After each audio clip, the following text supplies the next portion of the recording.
international women's day का मरी लेना विदो चौहमलोमदा खुदोल तमलगनी हाइना निंगोल क्लब की सेक्रेटरी मोइरांगथेम इनुंगानबी चनुना फोंदोरकली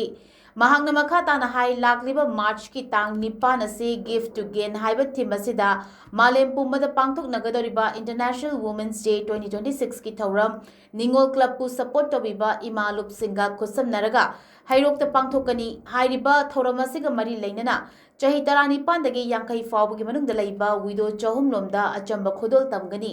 विदो सिंह थेंगनरिबा पुंसिगी लानफम असिबु इकाई खुमनबा अमदी मखोइबु पुकनिंग सोंथदनबा निंगोल क्लबना अंगंबा मखै हिरम कयादा मतेंग पांगनबगी तंजा अमा लौबो ओइना खुदोल तमगदबनी हाइना फोंदोरकले मालेम पुंबदा पांगथोकनगदोरिबा इंटरनेशनल वुमेन्स डे असि निंगोल क्लबपु सपोर्ट तौबिबा इमालुप सिंगा हिरोक्ता पांगथोकजरगनी